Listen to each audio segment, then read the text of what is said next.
Assalamualaikum warahmatullahi wabarakatuh.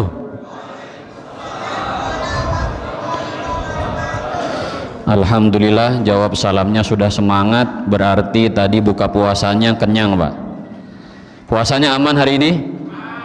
Alhamdulillah. Masih semangat tarawihnya? Alhamdulillah. Semoga kita semua diberikan kekuatan, diberikan hidayah serta taufiknya Allah, sehingga kita bisa menghadiri sholat isya, kemudian dilanjutkan sholat tarawih dan juga sholat witir berjamaah. Karena biasanya semakin mendekati lebaran, barisannya bukan semakin banyak tapi semakin sedikit, semakin maju. Husnuzonnya udah mulai pulang kampung. Alhamdulillah, alhamdulillahi rabbil alamin, wa bihi nasta'inu ala umurid dunya waddin, wassalatu wassalamu ala ashrafil anbiya'i wal mursalin wa ala alihi wa sahbihi ajma'in, amma ba'du. Rabbana zidna ilma warzuqna fahma, rabbi syrah li sadri wa yassir li amri wahlul 'uqdatam min lisani yafqahu qawli. Subhanaka la ilma lana illa ma 'allamtana innaka antal alimul hakim. Yang kami hormati segenap pengurus Masjid Al-Ittihad, hafidhakumullah wa ra'akum. Yang kami hormati pula para alim, para ulama, serta tokoh masyarakat, dan juga para hadirin yang insya Allah kita semua adalah calon-calon ahli surga semuanya. Amin ya rabbal alamin. Hadirin hadanallahu wa iyyakum ajma'in. Pada hakikatnya kehidupan yang kita jalani saat ini adalah ujian dari Allah Subhanahu wa ta'ala, karena Allah menciptakan kehidupan dan kematian sebagai ujian kepada para hamba-hambanya. Sebagaimana Allah Subhanahu wa ta'ala berfirman di dalam surat Al-Mulk ayat kedua, alladzi khalaqal mauta wal hayata liyabluwakum ayyukum ahsanu amala. Dialah Allah yang menciptakan kehidupan dan kematian agar Allah menguji di antara kamu sekalian, siapakah di antara kita, siapakah di antara hamba-hambanya yang mampu untuk mempersembahkan amal dengan sempurna, amalnya dengan sebaik-baiknya. Maka kehidupan seorang manusia, kehidupan seorang muslim maupun mukmin tidak pernah terlepas dari yang namanya ujian. Allah juga berfirman di dalam Al-Quran, ahasiban nasu ayyutraku ayyakulu amanna wahum la yuftanun. Apakah mereka manusia mengira mereka akan dibiarkan begitu saja ketika mereka berkata kami telah beriman wahum la yuftanun, sedangkan mereka tidak pernah diuji? Ataupun ketika mereka tidak diuji, apakah mereka dibiarkan begitu saja? Oleh karenanya para hadirin, seorang muslim dan seorang mukmin ketika mendapatkan ujian, cobaan ataupun bala dari Allah, itu semua adalah hal yang biasa, suatu keniscayaan yang harus terjadi dalam kehidupan ini.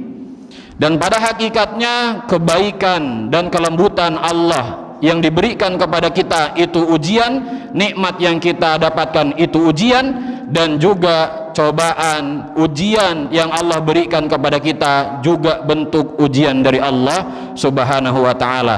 Mengapa kebaikan Allah juga bisa jadi ujian? Karena Allah ingin melihat di antara hambanya siapakah mereka yang bersyukur terhadap nikmat yang telah Allah berikan. Dan mengapa cobaan, bala, musibah yang Allah timpakan kepada kita juga ujian? Karena Allah juga ingin melihat siapakah di antara hamba-hambanya yang bersabar dan tidak putus asa atas rahmat Allah Subhanahu wa ta'ala.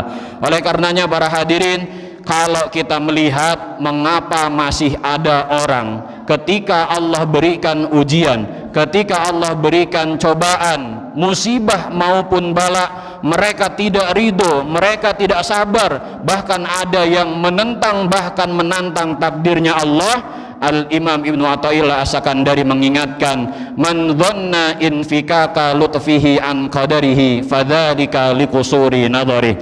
Barang siapa orang yang menduga, mengira terlepasnya kasih sayang Allah, kelembutan kasih sayang Allah dari takdirnya, maka itu semua terjadi karena pendeknya pandangan yang ia miliki. Maka ketika ujian datang, janganlah kita melihatnya dari kacamata dunia, dari kacamata apa yang kita rasakan, tapi dari kacamata akhirat, dari kacamata balasan apa yang akan Allah berikan. Oleh karenanya, marilah kita bangun pandangan terhadap Allah Subhanahu wa taala. Marilah kita bangun husnuzan terhadap apapun yang Allah telah takdirkan di dalam hidup kita. Setidaknya Al-Imam Asy-Syarqawi menerangkan beberapa hikmah ketika Allah menurunkan ujiannya. Yang pertama, Al-Imam Asy-Syarqawi menjelaskan di dalam kitab Syarhul Hikam, an yaridal abdu ilallah fayaltaju ilaihi wa yalzamuhu babuh wa hadza a'dhamu fawaidil balaya. Ketika Allah menurunkan ujiannya, Allah sedang ingin membuat hambanya datang kembali kepada Allah, menetap di depan pintunya Allah dengan bermunajat kepadanya, memohon kepadanya, memohon pertolongan kepada Allah, menjadikan Allah tempat bersandar. Dan inilah a'zamu fawaidil balaya, yang paling utama, yang paling besar dari faidah atau hikmah ujian yang Allah berikan. Ketika kita diberikan nikmat oleh Allah berupa harta, tahta, dan keluarga, atau mungkin wanita, kemudian kita lupa cara bersyukur kepada Allah, maka Allah akan mengingatkan kita dengan rantai-rantai ujian yang Allah berikan kepada kita. Al-Imam Ibnu Athaillah As-Sakandari, Imam Ibnu Athaillah mengingatkan kembali, man lam yuqbil 'ala Allahi bimulatafatil ihsan qida ilaihi bisalasil imtihan. Barang siapa ada orang, atau barang siapa orang yang tidak mau menemui Allah dengan kelembutan kasih sayang Allah, dengan nikmat-nikmat yang telah Allah berikan, maka ia akan dituntun menghadapnya dengan rantai-rantai ujian. Kalau kita tidak mau menghadap kepada Allah dalam keadaan suka, senang, bahagia kepada Allah, maka siap-siap Allah akan menarik kita, Allah akan menuntun kita, Allah akan mengikat kita dengan rantai-rantai ujian, agar kita sadar bahwa nikmat Allah juga ujian. Kalau kita tidak tahu cara bersyukur, maka Allah akan tarik nikmat tersebut dengan ujian-ujian yang Allah berikan. Maka hendaknya kita harus menghadap kepada Allah dalam keadaan suka, duka. Mau suka mau duka, kita harus tetap menghadap kepada Allah Subhanahu wa taala. Terlebih dan lebih baiknya adalah ketika kita mendapatkan nikmat, kita langsung menghadap kepada Allah. Jadi tidak harus menunggu datangnya ujian dari Allah. Hikmah yang kedua, ketika ujian itu datang adalah anna fil bala'i du'afun nafsi wa dhihabu quwwatiha wa butlanu sifatiha. Ketika Allah menurunkan ujiannya, cobaannya, musibahnya, Allah sedang ingin melemahkan kekuatan hawa nafsu dan menghilangkan sifat-sifatnya di dalam jiwa manusia, yang menyebabkan seorang hamba tergelincir dalam dosa dan maksiat. Adanya dorongan setan, bisikan setan, dan juga dorongan hawa nafsu. Maka ketika ujian Allah datang, Allah sedang ingin melemahkan kekuatan hawa nafsu dan juga sifat-sifatnya. Apa di antara sifat hawa nafsu? Yang pertama adalah tuqiul abda fi dzunubi wal ma'asi, mendorong, mengajak seorang hamba untuk jatuh dalam dosa-dosa dan maksiat-maksiat. Dan yang kedua, sifat hawa nafsu adalah tuqawwi raghbatahu fid dunya, menguatkan rasa cinta di dalam hati seorang manusia, di dalam jiwa seorang manusia akan cinta dunia. Dan ketika kita sudah cinta dunia, Rasulullah bersabda, aslu jami'il khotoya hubbud dunya, akar atau asal muasal seluruh dosa-dosa, kesalahan-kesalahan yang dilakukan oleh setiap manusia adalah cinta dunia. Dan kalaupun kita tidak jatuh dalam lubang dosa dan maksiat, ada saja yang suka membisiki kita untuk malas beribadah, malas untuk mengerjakan amal taat. Contoh, bapak-bapak suka nonton bola, betul? Indonesia kapan Pak main? Nah, udah tahu kan? Tanggal 20. Jam berapa kira-kira? Wah, udah tahu jadwalnya. Nah, nonton bola durasinya berapa lama Pak? Paling cepat 2 jam, sambil istirahatnya kita tunggu, sebelumnya kita tunggu kan, 2 jam nonton bola. Bapak-bapak kalau ikut ngaji, hadir di majelis ilmu, paling lama berapa jam? Setengah jam, paling lama 1 1 jam. Tapi kalau kita tanya rasa-rasanya nih, perasaannya lebih lama nonton bola atau lebih lama ngaji? Yang bener, alhamdulillah. Kalau bilangnya nonton bola berarti udah soleh semua di sini, alhamdulillah. Kebanyakan orang ketika nonton bola sama ngaji rasanya cepetan nonton bola. Loh, kok udah 90 menit? Padahal masih seru-serunya, apalagi sampai perpanjangan waktu, sampai penalti kayak Real Madrid lawan Atletico Madrid. Sampai jam berapa tuh ditontonin? Dari jam berapa sampai jam berapa, ya nggak Pak? Tapi coba kalau kita lagi sehat, lagi diberikan kesehatan sama Allah, suruh sholat ngaji seperti selama nonton bola, ada yang kuat? Alhamdulillah ada yang kuat, ada yang enggak. Kembali kepada diri masing-masing. Maka ketika Allah menurunkan ujiannya, disitulah kita sadar, oh ternyata kita hamba yang lemah. Kita harus datang kepada Allah, kita harus memohon kepada Allah bahwa kita adalah hamba yang lemah, membutuhkan pertolongan dan hidayah serta taufiknya Allah subhanahu wa ta'ala. Dan hikmah yang ketiga yang bisa kita dapatkan adalah anna fil bala'i annal abda yahsulu lahu indaha ghaliban ta'atul qulubi. Ketika Allah menurunkan ujiannya, Allah sedang ingin melatih dan menghasilkan amalan hati, yang mana amalan hati itu lebih utama daripada amalan jasad. Kasabri war ridho wat tawakkuli, seperti sabar, ridho dan tawakal. Bapak-bapak sholat berjam-jam, baca Quran berjam-jam, kadang nggak kuat. Kita kadang nggak kuat sholat ibadah berjam-jam, tapi kalau kita lagi sakit, mau nggak mau kita harus jalani. Dan yang namanya sakit bisa 24 jam, sehari, 2 hari, 3 hari, 4 hari, bahkan ada yang kalau udah senior, mohon maaf saya nggak enak bilang tua, yang senior pasti setiap harinya ada aja penyakitnya, betul Pak? Nah, kalau kita menyadari bahwa ujian berupa sakit itu adalah bentuk kasih sayang Allah, Allah ingin melatih amalan hati kita, sabar, ridho, tawakal dan tidak putus asa atas rahmat Allah, insya Allah kita akan lolos ujian dengan hasil yang baik. Dan yang keempat, hikmah ketika Allah menurunkan ujiannya adalah anna fil bala'i kafaratun lidzunubi. Ketika Allah menurunkan ujiannya, Allah sedang ingin menghapuskan dosa-dosa yang ada di dalam jiwa seorang manusia. Ma yazalul bala'u bil mu'mini wal mu'minati fi nafsihi wa waladihi wa malihi hatta yalqallaha wa ma'alaihi khati'ah.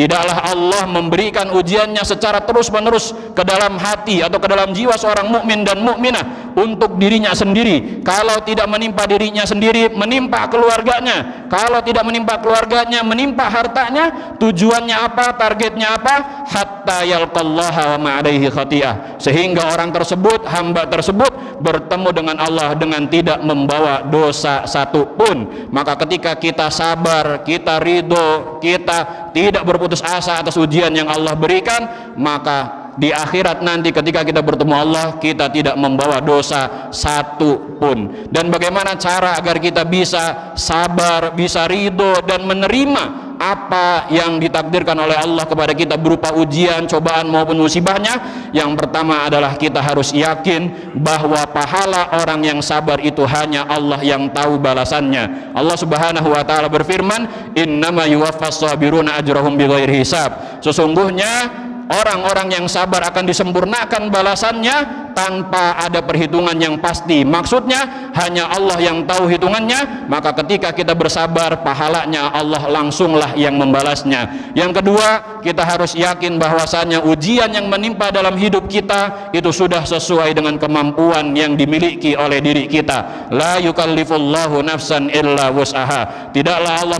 membebani suatu jiwa, seorang jiwa, kecuali sesuai dengan kemampuannya. Yang ketiga, yakinlah bahwasanya ujian yang datang bersamaan dengannya jalan keluar, bersamaan dengannya kemudahan. Allah subhanahu wa ta'ala berfirman, inna ma'al usri yusra fa inna ma'al usri yusra. Sesungguhnya bersamaan dengan kesulitan itu kemudahan. Dan Allah tekankan sekali lagi, fa inna ma'al usri yusra, dan sesungguhnya bersamaan dengan kesulitan itu kemudahan. Kalau ada orang mengatakan setelah ujian akan datang, ujian akan datang setelahnya kemudahan, itu adalah ungkapan yang kurang tepat.